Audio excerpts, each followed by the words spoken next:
Hello hi welcome नमस्ते। मेरा नाम ऋतिक और आज हम फिर से बात करने वाले हैं एक और इंटरेस्टिंग कंसेप्ट के ऊपर। तो ये वीडियो सेमेस्टर फर्स्ट के उन बच्चों के लिए मोस्ट इंपोर्टेंट होने वाली है जिनके पास सब्जेक्ट है फंडामेंटल्स ऑफ मार्केटिंग मैनेजमेंट। तो चलिए शुरू करते हैं आज की वीडियो को। आज हम फिर से बात करेंगे लेसन नंबर 1 यानी कि फंडामेंटल्स ऑफ मार्केटिंग के एक और मोस्ट इंपोर्टेंट कंसेप्ट के बारे में।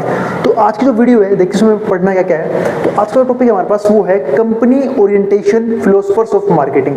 अब एक तो हम ये डिस्कस करेंगे, इसके अलावा कुछ कंसेप्ट्स हैं जैसे कि production concept, selling concept, marketing concept and social marketing concept. ये कुछ कंसेप्ट्स हैं, इनको भी हम डिस्कस करते हुए चलेंगे अब इस टॉपिक में। इस चैप्टर में अब मेरे आपसे 2-3 टॉपिक और बाकी रह गए हैं। इस टॉपिक के अलावा जो हम डिस्कस करते हैं चैप्टर क्या हो जाएगा, फिनिश हो जाएगा। थोड़ा सा लेंथी चैप्टर था इसलिए टाइम लगने वाला है इस चैप्टर को कंप्लीट करने में। और इस कंप्लीट सीरीज के नोट्स भी ऑलरेडी प्रिपेयर हो चुके हैं with important question answer PDF. जिन बच्चों को नोट्स परचेज करने हैं वो इस नंबर पे जाए 9667836336 यहाँ पे व्हाट्सएप करके नोट्स भी ले सकते हैं। अब हम चालू करते हैं कंसेप्ट। तो जो पहला हमारा कंसेप्ट है वो है company orientation philosophers of marketing. कि मार्केटिंग के बारे में जो लोग हैं वो क्या क्या राय देते हैं, यानी कि मार्केटिंग के अलावा और कौन कौन से कंसेप्ट्स हैं जो कहीं ना कहीं हम यूज करते हैं एक प्रोडक्ट को सेल करने के लिए, फिर एक प्रोड्यूसर यूज करता है सेल करने के लिए अपने गुड्स को और अपनी सर्विसेज को।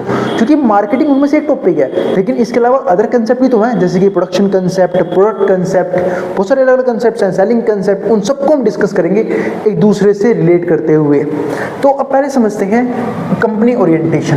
तो marketing strategy of the company has ongoing effect on how it interacts with its customer. तो मार्केटिंग में हम बात करते हैं एक ऐसी स्ट्रेटजी की कि जहां पे एक प्रोड्यूसर कहीं ना कहीं कैसे कनेक्ट करता है अपने कस्टमर्स के साथ। इसके अलावा कुछ और कंसेप्ट्स भी हैं, the production, the product, selling, marketing concept are 5 ideologies that have changed over time as firms have conducted their marketing campaigns. तो ये सब जो है धीरे धीरे क्या होते रहे हैं, चेंज भी होते रहे हैं। इन पांचों को हम डिस्कस करेंगे अब।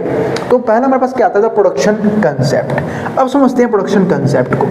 तो सबसे पहले जो एक प्रोड्यूसर है उसका मेन फोकस किस पर आना चाहिए, प्रोडक्शन करने पे।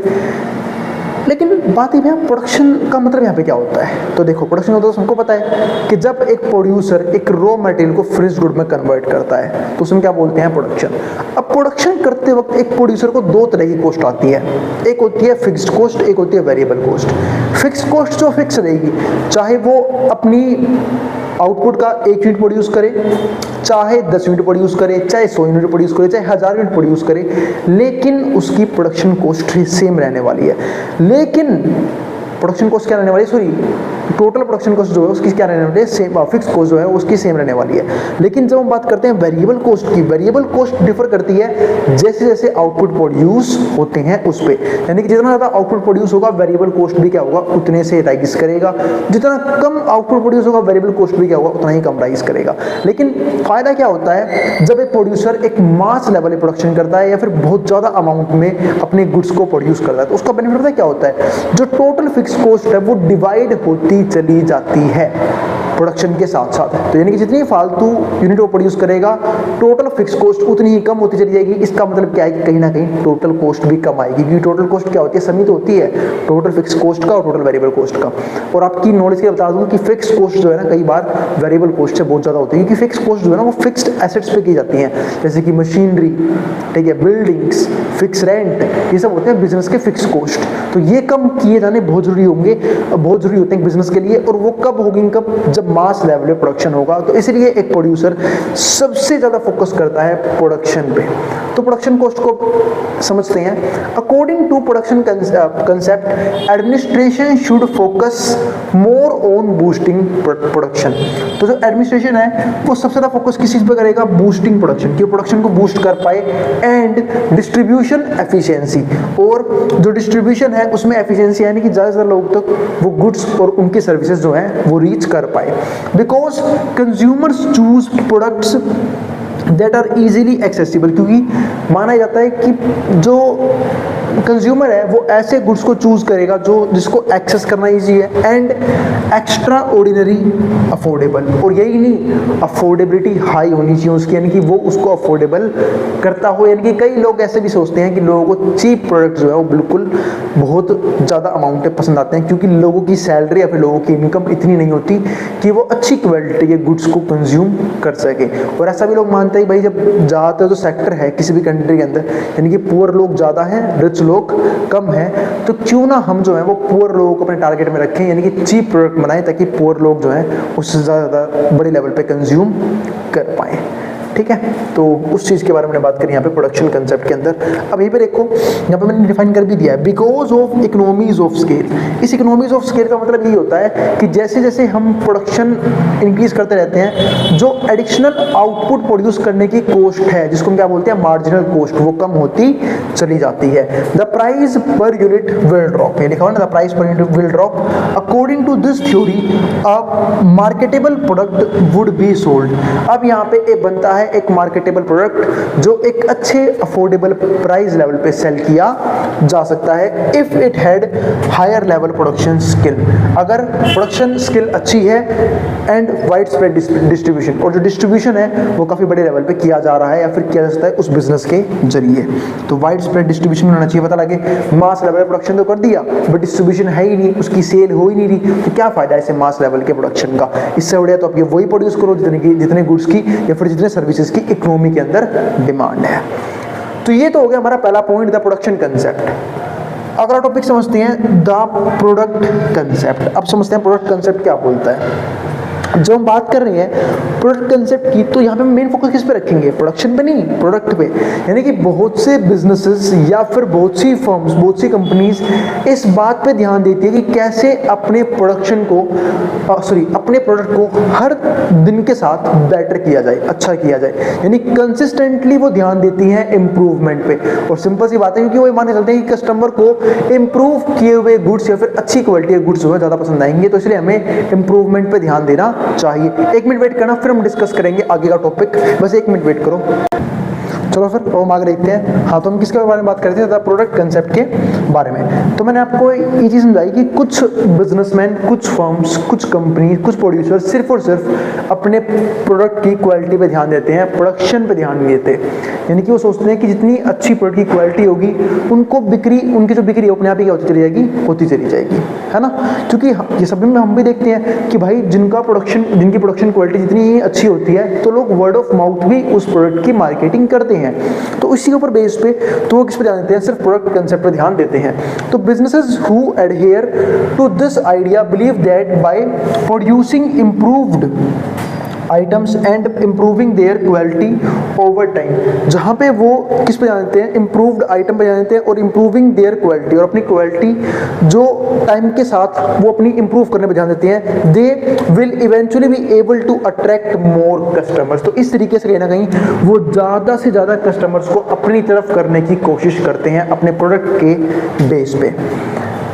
Unstated assumption is that customers favor quality execution and prompt delivery। और यही नहीं, कहीं ना कहीं वो ये भी सोचते हैं कि भाई कस्टमर उनको फेवर करेंगे क्योंकि प्रोडक्ट क्वालिटी काफ़ी अच्छी रखी गई है। इसके अलावा customers will quality and execution prompt delivery, और एग्जीक्यूशन भी अच्छे से होगा और डिलीवरी भी अच्छे तरीके से हो जाएगी।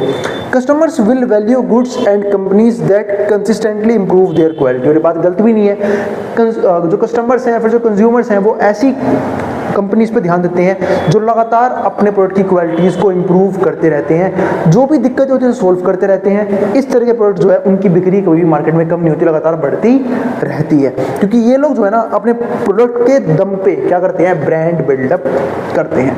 ठीक है, ना कि सिर्फ मार्केटिंग अच्छी कर रहे हैं, पता लगे मार्केटिंग दिखाई कुछ और, अंदर प्रोडक्ट निकला कुछ और। ठीक है, तो ऐसी कंपनी शॉर्ट टर्म में तो नहीं क्रिएट कर सकती बट लॉन्ग टर्म में सर्वाइव नहीं कर सकती।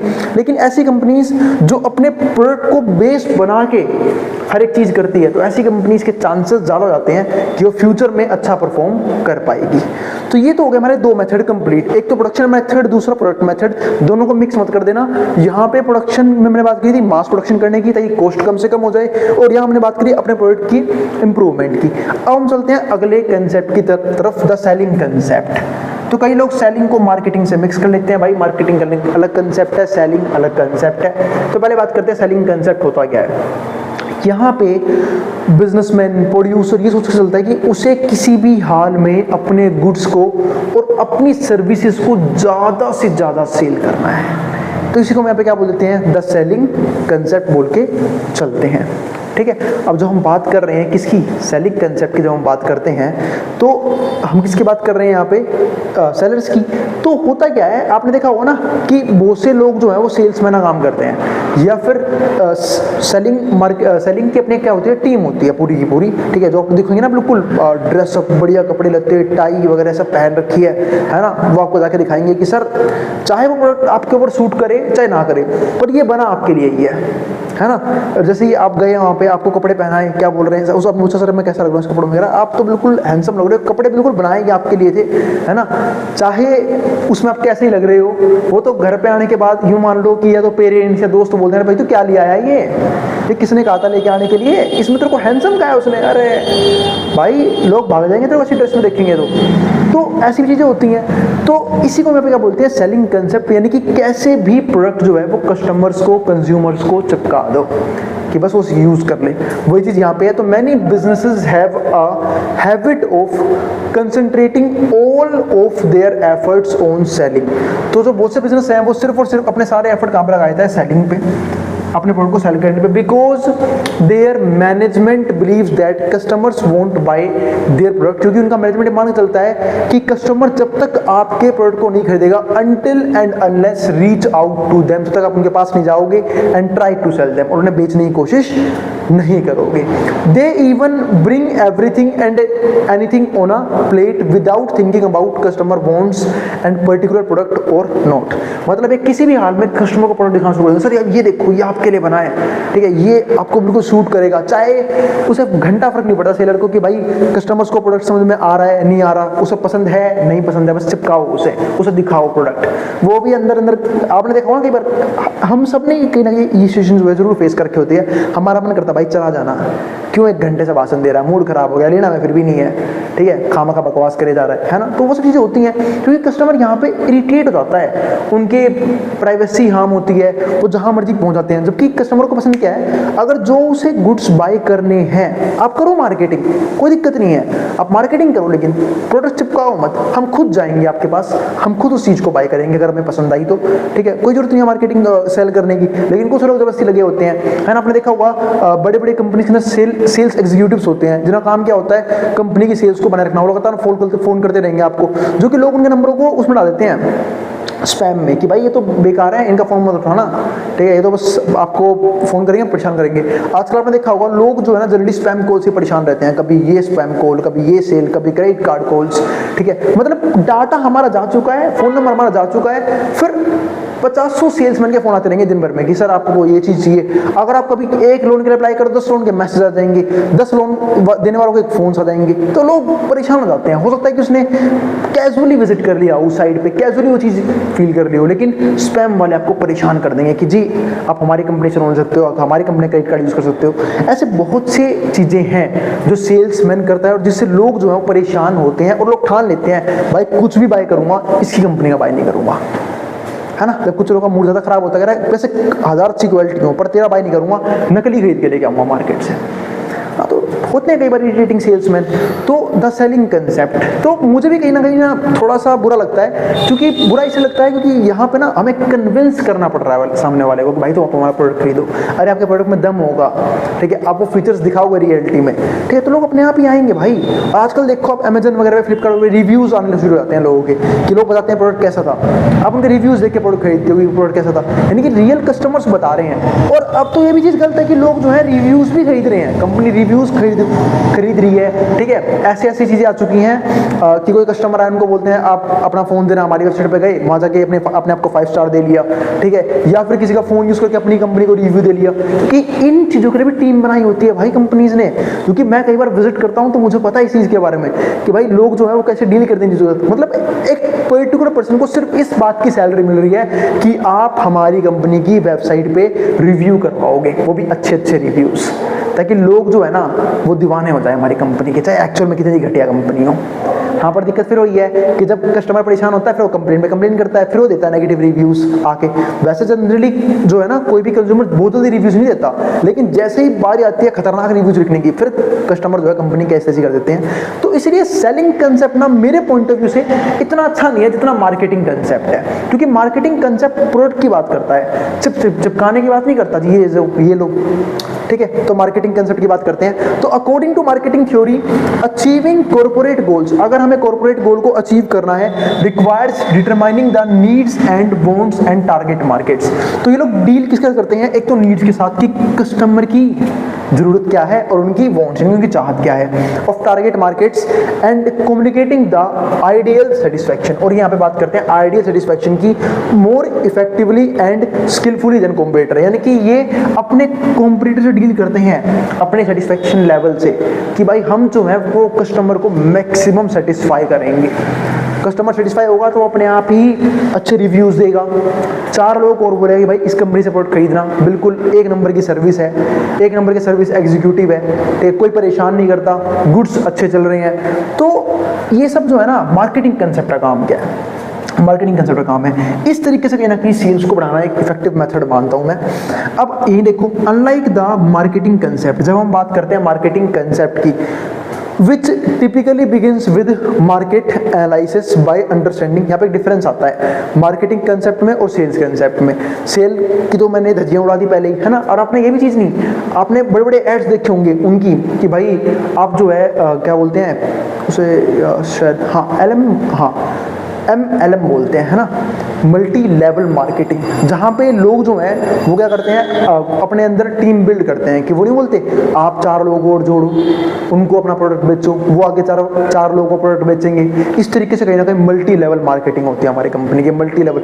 और लोग घुस जाते हैं सेल्स डिपार्टमेंट में इस तरीके से, ठीक है, कि भाई जो हम जो है कंपनी बोर्ड सेल करेंगे, है ना, MLM करेंगे, ठीक है। और ड्रीम्स क्या दिखाते हैं, भाई आपके घर में मर्सिडीज खड़ी होगी, ठीक है, उस प्रोडक्ट को सेल करने के बाद आपके घर में वो, अरे भाई ठीक है, वो सिर्फ सपने दिखाने के लिए होते हैं, बस अट्रैक्ट कि बस आप आ जाओ, ऐसा दिखाते हैं कि भाई आप ही गरीब हो, बाकी सब काम करें, सब अमीर है। एक बार हालत देख लो नीचे काम करने वालों की, जो मल्टीनेशनल मार्केटिंग में काम कर रहे हैं, मल्टी लेवल मार्केटिंग में काम कर रहे हैं, ठीक है, बहुत घटिया हालत है उन लोगों की, 18-20 हज़ार महीने का नहीं कमा पा रहे हो, ठीक है। अरे लेकिन लोग क्या बोलते हैं, भाई आपके घर में मर्सिडीज आएगी, आपके घर में ये आएगी, कब आएगी, मरने के बाद बच्चे चलाएंगे उस मर्सिडीज को, ठीक है, वो चीज़। अरे मैं मानता हूँ पास्ट में बहुत से लोगों ने किया है वो, भाई वो एक टाइम था, वो एक टाइम था, वो गया, वो पास्ट था, वो लोग चला गया। हो सकता है कि कोई आप लोगों में से भी कोई कर रहा हो, उसे लगता हो कि अरे भैया तो गलत बोल रहे हैं, तो भाई काफ़ी टाइम से कर रहे हो ना, ट्राई पता कर लो भाई कितने लोग आपने क्या कर लिया, ठीक है। क्योंकि मैं एक्चुअल डाटा के ऊपर बात करता हूँ, एक्चुअल काम के ऊपर बात करता हूँ। हाँ, बाकी जिनको पसंद है कन्विंस करना आता है उनके लिए अच्छी बात है, भाई मेरे बस की तो नहीं है कन्विंस करना, तो हमारे लिए काम पूरा है, ठीक है। हम एक चीज़ कर ही नहीं सकते कि सामने वाले को बताएं, ठीक है, उसके सामने टाइम स्पेंड करें, उसको बताएं इसके फीचर्स क्या हैं, भाई तेरे को अच्छा लग रहा है ले, नहीं पसंद है काम मत ले, बात खत्म, ठीक है। तो वो चीज़ है। तो मार्केटिंग कंसेप्ट जो है ना, उसको मैं रियल कंसेप्ट मानता हूँ कि ये डील करता है रियलिटी में कस्टमर्स के साथ, which typically begins with market analysis, क्योंकि ये अभी बात करता है मार्केट के एनालिसिस की, बाय अंडरस्टैंडिंग कस्टमर्स नीड। वो भी कैसे, कस्टमर की नीड्स को समझते हैं ये लोग, ends wants, before designing and developing something. किसी भी चीज़ को डिज़ाइन करने से पहले, किसी भी चीज़ को डेवलप करने से पहले ये ध्यान रखते हैं कि कस्टमर को चीज़ पसंद आएगी या नहीं आएगी। Something of value for them. Selling follows an inside out approach that begins at the factory. और जो सेलिंग है वो फैक्ट्री से चालू होती है and ends with profit making, और ख़त्म हो जाती है प्रॉफिट मेकिंग पे, यानी कि लोग यहाँ पे काम करते हैं सिर्फ और सिर्फ प्रॉफिट बनाने के लिए। Through sales volume, through aggressive selling and promotion, here marketers make money through customer satisfaction. और जो सेलर्स होते हैं क्या करते क्या है, वो सेल्स वॉल्यूम को इंक्रीज करते हैं अग्रेसिव सेलिंग करके, प्रमोशन करके, ठीक है। लेकिन मार्केटर्स ऐसा नहीं करते, मार्केटर काम किसके ऊपर करते हैं, सेटिस्फैक्शन के ऊपर, कि अगर कस्टमर सेटिस्फाइड होगा तो कस्टमर अपने आप ही काफ़ी है आपकी प्रमोशन करने के लिए, आपकी सेल्स को बढ़ाने के लिए। अब फिफ्थ पॉइंट हमारे पास यहाँ पे क्या आता है, द सोसाइटल मार्केटिंग कंसेप्ट। अब ये सोसाइटल मार्केटिंग कंसेप्ट क्या है, आखिरी पॉइंट है, लास्ट कंसेप्ट है, वो समझ लेते हैं। सोसाइटल मार्केटिंग कंसेप्ट का सिंपल सा मतलब क्या है कि सोसाइटी के लिए अगर इंडस्ट्री, कोई भी फर्म, कोई बिजनेस अच्छा करेगी तो कहीं ना कहीं वो कॉम्पिटिटर से ज़्यादा अच्छा काम कर सकती है, और यही नहीं मार्केट में अपने कॉम्पिटिटर को हटा भी सकती है। किस तरीके से वो डिस्कस करते हैं। मान लो कुछ कंपनीज हैं एक इंडस्ट्री के अंदर, लेकिन कुछ कंपनीज तो ऐसी हैं जो कहीं ना कहीं पोल्यूशन कर रही है इंडस्ट्रियल लेवल पे, चाहे वाटर पोल्यूशन हो, नॉइस पोल्यूशन हो, एयर पोल्यूशन हो। कुछ कंपनीज ऐसी भी हैं, कुछ फर्म्स ऐसी भी हैं जो बिना किसी टाइप के पोल्यूशन किए अच्छा परफॉर्म करे अपनी लाइफ में, है ना। मतलब बेहतर एनर्जी यूज कर रही है, बेहतर तरीके परफॉर्म कर रही है, अच्छे गुड्स बना रही है, सोसाइटी के लोगों को जॉब प्रोवाइड कर रही है, ठीक है। यही नहीं, सोसाइटी के हर एस्पेक्ट के ऊपर ग्रोथ पे ध्यान दे रही है। तो कोई भी सोसाइटी में जो पर्सन है वो ऐसी कंपनीज को ही प्रमोट करना चाहेगा जो कहीं ना कहीं सोसाइटी की अपलिफ्टमेंट के बारे में सोच रहा है, या फिर ऐसी कंपनीज के बारे में जो पोल्यूशन कर रहा है, ठीक है, ग्रीन हाउस एमिशंस हो रहे हैं, पोल्यूशन हो रहा है, air pollution level, water pollution level. तो ऐसी कंपनीज को जनरली सोसाइटीज जो है वो या तो बैन करने की कोशिश करती है या फिर उनके प्रोडक्ट को बॉयकॉट करने की कोशिश करती है। तो जो कंपनी सोसाइटीज के लिए बेटर होती हैं, लोग उस कंपनीज को वैसे ही प्रमोट कर लेते हैं। आज जो है हम टाटा इंडस्ट्री का नाम लेते हैं, क्यों लेते हैं? क्योंकि उन्होंने हमारे देश के लिए किया है, उन्होंने हमारी इकोनॉमी के लिए इतना किया है ना। अब हर सेक्टर में देखो, जहाँ जहाँ टाटा है हर जगह ग्रोथ करी है, हर जगह इंप्लॉयमेंट जनरेट करके दी है, अच्छे गुड्स दिए, अच्छी सर्विस दी है, चीप से चीप रेट पे, ठीक है। तो ये चीज जो की ना टाटा ने, ये चीज बढ़िया क्या हुई, इसलिए जो है ना, जो टाटा की कंपनी है या फिर उससे जुड़े हुए लोग हैं, हम जो है उनकी काफ़ी इज्जत करते हैं, या फिर जो हमारे टाटा सर थे उनकी भी काफ़ी इज्जत करते हैं, सिर्फ इस चीज़ के लिए क्योंकि कहीं ना कहीं उन लोगों ने हमारे देश की इकोनॉमी के लिए बहुत कुछ किया है, हमारे देश के लोगों के लिए, सोसाइटी के लिए बहुत कुछ किया है। तो इसी को हम क्या बोलते हैं, सोसाइटल मार्केटिंग कंसेप्ट। यहाँ पे देखो, ह्यूमनिस्टिक और social marketing notion, a company's goal is to determine the needs, want and preferences of target audience.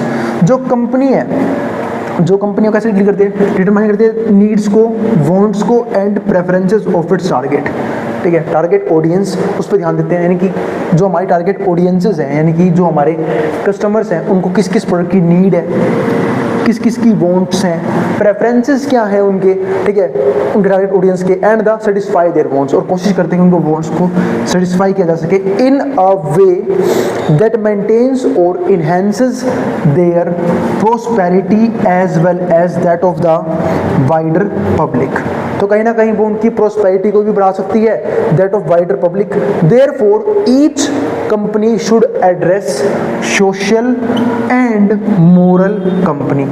तो कहीं ना कहीं यहाँ पे देखो, जो हर एक कंपनी है वो कहीं एड्रेस करती है social and moral issues, social and moral issues को, while advancing their marketing tactics. यानी कि मार्केटिंग तो बढ़िया कर ही रही है, लेकिन सोशल इश्यूज को भी इग्नोर नहीं कर रही है, सोशल वैल्यूज का ध्यान रख के प्रोडक्शन किया जा रहा है, मोरल वैल्यूज का भी ध्यान रख के प्रोडक्शन किया जा रहा है। तो ऐसी कंपनीज को या फिर ऐसी फर्म्स को लोग जो है कहीं ना कहीं ज़्यादा पसंद करते हैं, ठीक है।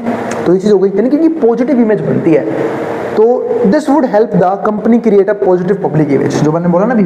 तो कहीं ना कहीं इनकी पॉजिटिव पब्लिक इमेज बनती है, जिनकी वजह से इनके गुड्स की, इनके सर्विसेज की डिमांड और ज़्यादा होती है। जैसे आपने सुना, जैसे आपने देखा भी होगा, बहुत से जो हमारे एक्टर्स हैं, ठीक है, जिनके लोग फैन बन जाते हैं, या फिर जो हमारे क्रिकेटर्स हैं, वो कहीं ना कहीं चंद पैसों के लिए ऐसी एप्स को प्रमोट करते हैं, या फिर जो हम बोलते हैं कि ऐसे खाने पीने वाली चीज़ों को प्रमोट करते हैं जो कहीं ना कहीं लोगों की सेहत के लिए बेकार है, सिर्फ चंद पैसों के लिए, जो कि उनके पास पैसे की कोई कमी नहीं है, ठीक है। तो कहीं ना कहीं वो अपनी ही इमेज को नेगेटिव बनाते हैं लोगों की नज़र में, है ना।